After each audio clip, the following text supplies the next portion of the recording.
Good evening student, welcome to the channel the flight of knowledge. बच्चों, आज हम जो है हमारी पोयम कीपिंग क्वाइट पढ़ेंगे, जो हमारी फ्लेमिंगो बुक से है। कीपिंग क्वाइट का मतलब बेटा शांत रहना है ना, बिल्कुल एकदम से शांत हो जाना। ये जो पोयम है हमारे पोइट जो है पैब्लो नेरुदा है ना।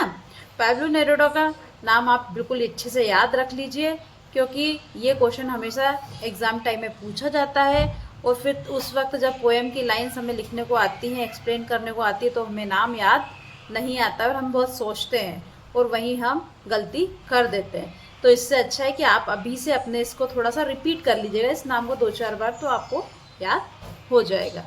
ओके, हमारी पोएम हम स्टार्ट करते हैं। Now we will count to 12 and we will all keep still.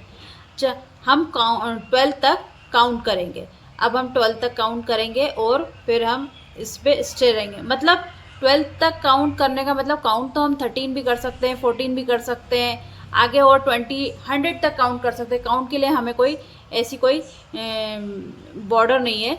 लेकिन जो है काउंट 12 जो है, जैसे हमारे घड़ी में 12 बजते हैं, या फिर जो है हमारे डज़न के लिए भी हम 12 का यूज़ करते हैं। तो 12 का एक यूनिटी शो करता है ना, एक यूनिटी वर्ड है, इसलिए हम 12 तक काउंट करेंगे, ऐसा हमको पॉइंट कर रहा है।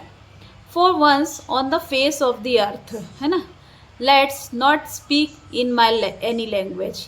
मतलब कभी अपने अर्थ पर जो है, हम अपने अर्थ पर भी ध्यान देंगे और हम किसी भी लैंग्वेज में बात नहीं करेंगे। मतलब एकदम से शांत हो जाएंगे। कोई किसी भी लैंग्वेज में जो है, हमारे यहाँ जो अलग अलग लैंग्वेज में, जैसे पंजाबी है, हिंदी है, मराठी है, गुजराती है, जो भी अलग अलग हमारे स्टेट की अलग अलग लैंग्वेज है, तो हम सभी जो है एकदम से अलग अलग जो भी लैंग्वेज हम बोलते हैं, सभी हम एक साथ क्वाइटली हो जाएंगे। मतलब एकदम से बिल्कुल एकदम शांत हो जाएंगे, सभी जगह एकदम से शांति हो जाएगी, पूरे अर्थ पर जो है एकदम शांति हो जाएगी। हमारे अलग अलग कंट्रीज़ में भी अलग अलग लैंग्वेजेस बोली जाती है। यदि सभी लोग एक साथ अपने जो है सभी लैंग्वेजेस के लोग बोलना बंद कर देंगे, तो पूरी अर्थ पर जो है शांति हो जाएगी।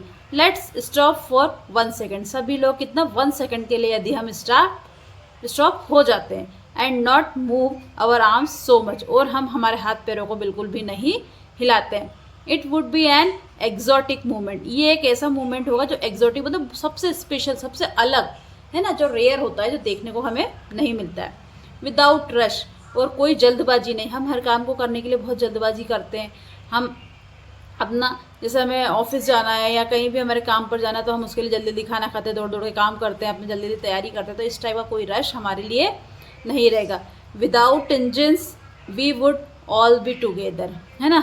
जैसे ट्रेन के अंदर इंजन्स होते हैं और सभी मशीनें चलती हैं, तो विदाउट इंजन्स, है ना, we would all be together, और हम सब उसी में क्या होंगे, सब एक साथ होंगे। जैसे ट्रेन के अंदर इंजन के साथ सभी जो है उसके अलग अलग वो होते हैं, स्लीपर्स है, जो भी सभी डिब्बे जो होते हैं वो सभी उससे साथ जुड़े हुए होते हैं। तो इसी तरीके से यदि हम सब एक साथ सभी क्वाइटली होंगे, सब शांत हो जाएंगे, साइलेंट हो जाएंगे, तो जैसे बिना इंजन के सब लोग एक साथ हो जाते हैं इन अ सडन स्ट्रेंजनेस, तो ये एक अलग सा माहौल हमारे आसपास होगा। अचानक से एकदम से हम एक अलग ही माहौल बनाएंगे। Fishersman in the cold sea would not harm whales. तो उस यदि सभी लोग एक ही टाइम पर शांत हो जाएंगे, तो जो समुद्र के अंदर जो फिशरमैन है, जो मछलियों को, फिशेस को पकड़ते हैं, वो सभी वो क्या करेंगे, वो शांत हो जाएंगे। तो उस टाइम पर वो क्या है, वेल्स को हार्म नहीं करेंगे, मतलब कि मछलियों को परेशान नहीं करेंगे। ये कहने का मतलब है कि भैया जब सभी लोग एक साथ शांत हो जाएंगे, तो कोई भी उल्टे काम, वॉर है या जो भी है लड़ाई झगड़े हैं, वो सब करना बंद कर देंगे। And the man gathering salt would look at his hurt hands. जो लोग समुद्र में नमक निकालने का काम करते हैं, नमक का काम करते हैं, वो फिर अपने हाथों को एक बार उन्हें देखने को मौका मिलेगा कि उनके हाथों को उन्होंने कितनी चोट पहुंचाई है। ये लाइंस जो है बेटा उन सॉल्ट में काम करने वाले लोगों के लिए नहीं है, बल्कि ये है कि हम लोग जो दिन भर भागदौड़ करते हैं और हम जल्दबाजी में अपने आप पर ध्यान नहीं देते हैं, और जितना हम नुकसान अपनी बॉडी का करते हैं, हमारे माइंड का करते हैं, ये उसके लिए ये लाइनें बोली गई हैं कि जो है हम इसको देखेंगे। Those who prepare green wars with gas, wars with fire।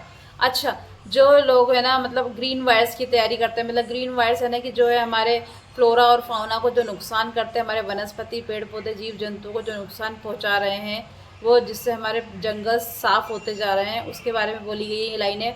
Wars with gas मतलब कार्बन डाइऑक्साइड से जो नुकसान हो रहा है, ग्रीन हाउस इफेक्ट हो रहा है। वॉर्स विद फायर भाई यूक्रेन और रसिया के बीच में काफ़ी लंबे टाइम से युद्ध चल रहे हैं, और अभी हमने देखा कि हमारे ईरान और अमेरिका के बीच भी युद्ध हुआ है, वॉर हुआ था, अभी थोड़ा थमा हुआ है। तो इससे जो है ये जो वॉर्स कैसा है, फायर्स में, जैसे मतलब यानी कि बम गोला बारूद बाकी सभी से ये जो युद्ध है, जो वॉर्स है जो हो रहे हैं।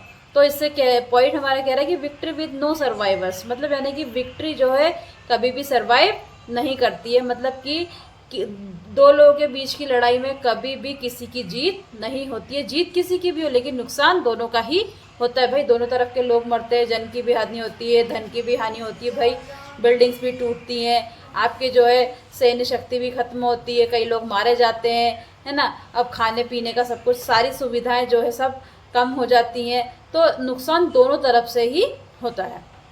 Would put on clean clothes and walk about with their brothers, कि भाई ऐसे सब ये युद्ध छोड़ो और जो है क्लीन क्लॉथ्स पहनो, मतलब इन सबको आप हटाओ और कुछ अच्छे से रहो, है ना।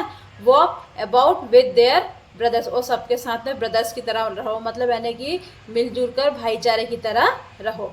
इन द शेड डूइंग नथिंग, और एक साथ रहो और कुछ ना करो। कुछ ना करो का मतलब यह है कि कुछ भी नेगेटिव एक्टिविटीज़ ना करो, लड़ाई झगड़े ना करो भाई। ऐसा नहीं है कि ज़िंदगी रुक जाएगी, कुछ करना नहीं है हमको, है ना।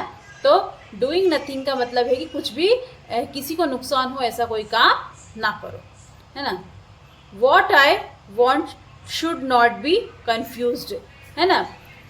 What I want should not be confused, मतलब कि अब भाई क्या होता है कि कुछ लोग को ऐसा लगता है कि भाई हम लोग कंफ्यूज है, उन्हें कुछ समझ नहीं आता कि क्या करना है क्या नहीं करना है, विथ टोटल इनएक्टिविटी। तो उनको जो है यही समझ नहीं आता लाइफ में कि हम क्या करें क्या ना करें।